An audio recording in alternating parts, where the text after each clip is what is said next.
Welcome back. And here we are again with Caspar, who's come to join us for the session. Well, he's not sure that he will, but he was about to. What I want to do is just to go through your course books with you. The first one is this one, which is The Art of Dying, written by myself and my wife. Of course, I think it's all packed with examples and so on. So I think it is actually a good course book to have and to read. So that's The Art of Dying. The next one I want to show you is this. I'm not going to do this till right at the end.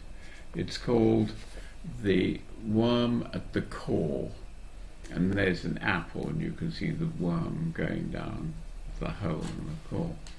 And it's by Sheldon Solomon, Jeff Greenberg and Tom Siesinski. And it's on the existential fear of death and the way that this in fact controls our lives to some extent, and certainly the way that we behave towards death while we're living if we don't know about the existential fear of death. It's a very good book, but you can get it and read in advance because we will do that afterwards. And then when we finish that, the one we'll do is this, which is A Shining Light on Transcendence. It's my new book, and it's to deal with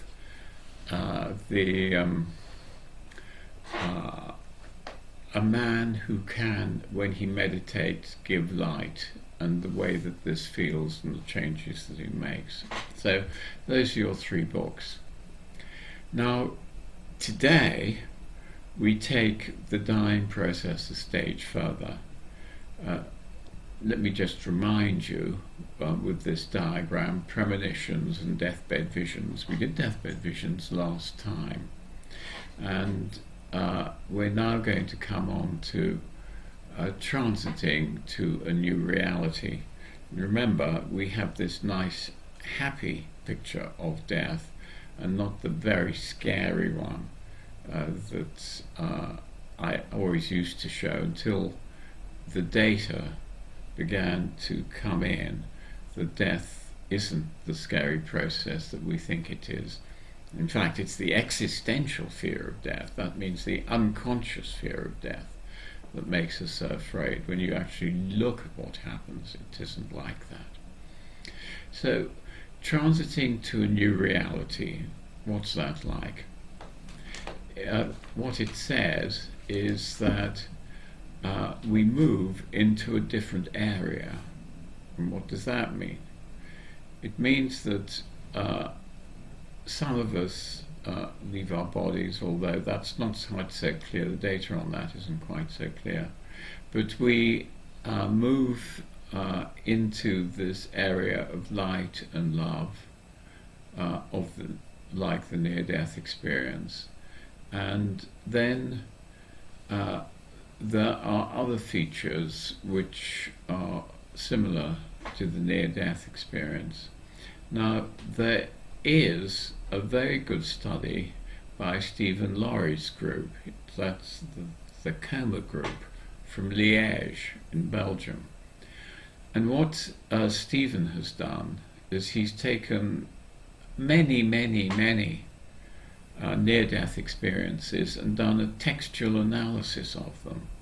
So what he's done is he has done quite rigorously those things which occur in a large number of near-death experiences. And what that shows is that it's very much like what we actually thought, but he has a list of them. So leaving the body, which I say is not so much death, but going down the tunnel is certainly death.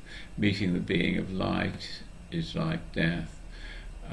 Love and care and comfort. And then going into a new realm is very much like the death process itself. Life review, interestingly, is also like the death process, although possibly not quite so common, although it's certainly there. And of course then the return journey isn't like that at all, because by that time the death process has gone on and you're getting a change in consciousness, which some near-death experiences do, but that's a different story. So the idea then that end-of-life experiences could be similar to near-death experience is required looking at. And using Stephen Laurie's data for the near-death experience, I used our data for the end-of-life experiences, and they're very similar. The change in the experience that the dying have, the going into another realm, which is full of light and love, the meeting dead relatives and spiritual beings, very like the near-death experience. Even the life review is not all that common, but it is, that's 12% in our initial near-death experience study, so it's not all that common in that. But it is part of the dying process, it's all there. And here is Stephen Laurie's list of near-death experiences. And now what I have done is I have combined that list with my list of end-of-life experiences, and you can see there are only 3 or 4 experiences in the near-death experiences which aren't echoed in the end-of-life experiences. So it's the two are very similar, and this is one of the independent ways that we can get some understanding of what the dying process is. Now, where did the idea of transiting to a new reality, going into a new place as we die, come from? Well, of course, it's come from experiences that people have and have discussed. I first heard about it on the beaches in Jamaica. I was on holiday, and next to me was a mother whose daughter had died of carcinoma of the breast in her 30s. And her mum told me that when her daughter was dying, her daughter was able to tell her that she moved from the hospice that she was in into this new reality, and gave a very good description of it as light and love, etc. And in fact, here is the experience that I was given. Well, you must admit that that's quite interesting in itself, and that, together with the data that I've already shown you, begins to point towards that. But we've got many more. Here's another one about the, I suppose, the interface of this new reality with the reality that the dying go into. That's an interesting one, isn't it? And again, tells us a lot about the experiences of the dying. And I hope you liked that. So what then is to stop us moving seamlessly through the dying process? Well, first of all, we don't know about it. Did you know about these things before you saw this podcast, this YouTube channel? Did you? If you did, I think you're very lucky, because it means that you have somebody to help you and guide you who are up with the latest scientific evidence about the dying process. So, because we aren't taught about it, we don't know that the first thing we have to do as we go through this phase of dying is to give up. Clearing what? Clearing all those attachments we have. Just think about your life now. You're not... Oh, I think I hear Caspar. You coming? Well, yes, you are a bit. Yes, he's there. So think about your life now.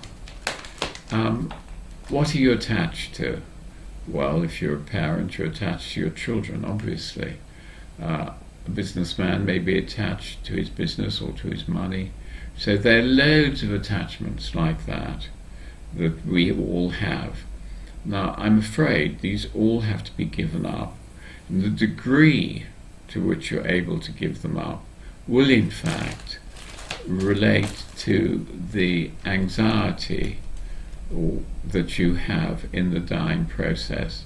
To deny that you're dying and not wanting to die is not going to work, because you're going to die. The full acceptance of dying is very important.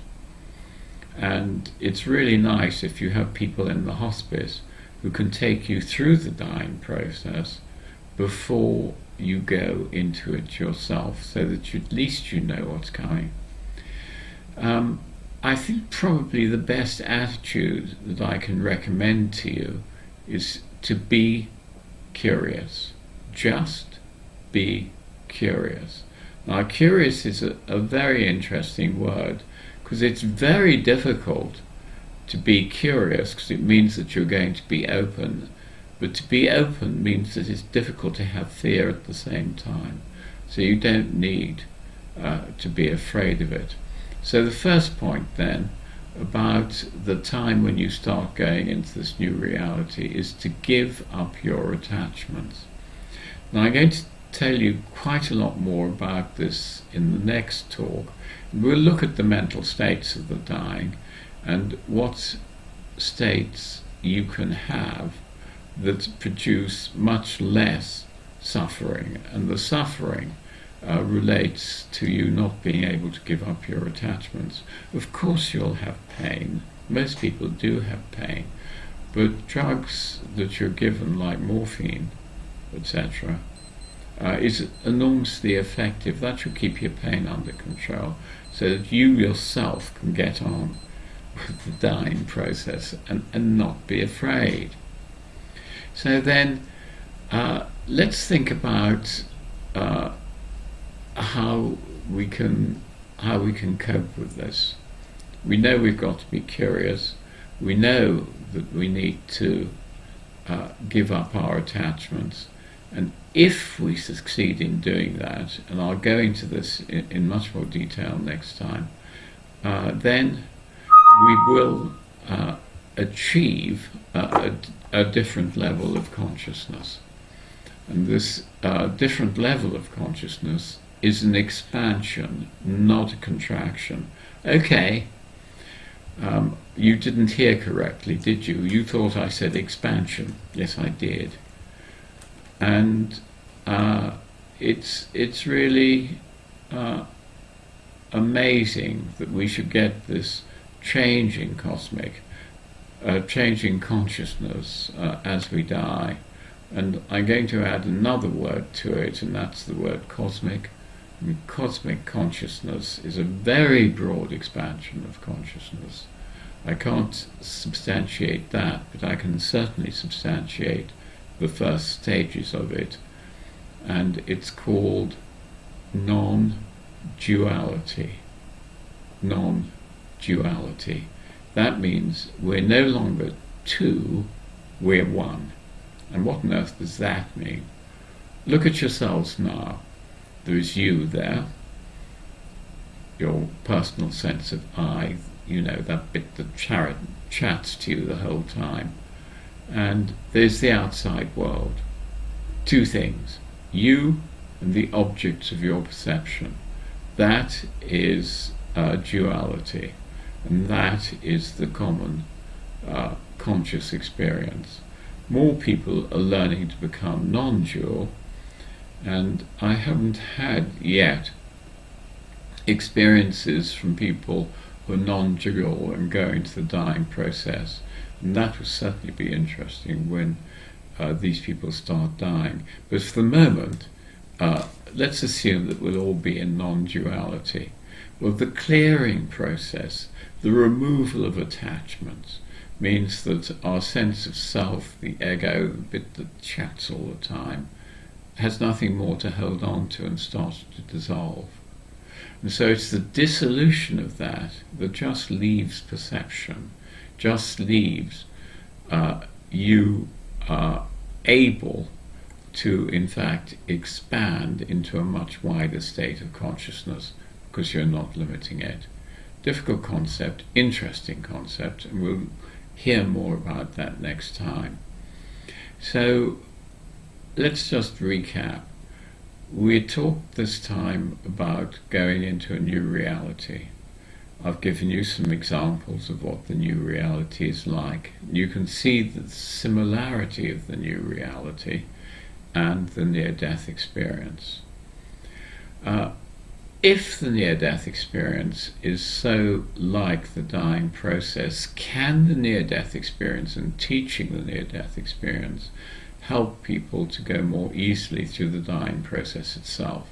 The answer to that is yes, it can.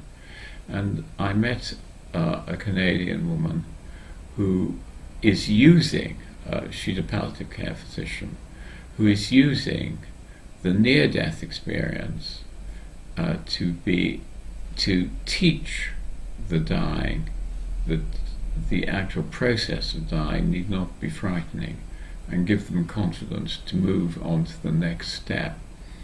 So learning about the near-death experience is very helpful to those who are in the process of coming up to death. So I think we should remember that. And although I told you this story last time, I think I'll tell it to you again. This is the story that we never die alone. And this again came from a Canadian palliative care worker. She was in charge of a hospice, and she says, in my hospice, nobody dies alone. Now that would be very unusual in Canada, because after all, people come from many different areas to the hospice, and the distances in Canada are quite great, so it's difficult for people to get there. So some people don't get visitors before they die. And the way she organized it was like this. She used deathbed visitors. And she said to the dying, who do you think will come for you? Now this actually is important. And you can ask yourself this question, who's going to come for you? And let's say the person says Mary, because this was the example I was given. She says, okay, well, when you see Mary, let me know. And then usually it's 2 or 3 days later, because this is right at the end of the dying process, and the last fortnight is when deathbed visitors come. She goes in and says, has Mary come today? And the patient says no. Then one day she says, yes, Mary came yesterday. And so she says to the patient, well, next time you see Mary, go with her. Now, this is so important, because it means that Mary is going to accompany the person through the actual death process itself. Now, what we've learned today is that this accompaniment also is into this other realm. And when you go into the realm and come back, and into the realm and come back again, this again is familiarizing yourself with the changes which will occur as you die. So don't be afraid. Please, please do be curious, because the maintaining an attitude of being curious will stop you being afraid. What's going to happen? What's coming next? What's it like? Those sort of attitudes are very supportive, but I'm afraid you must give up your attachments. Okay, more data on this next time.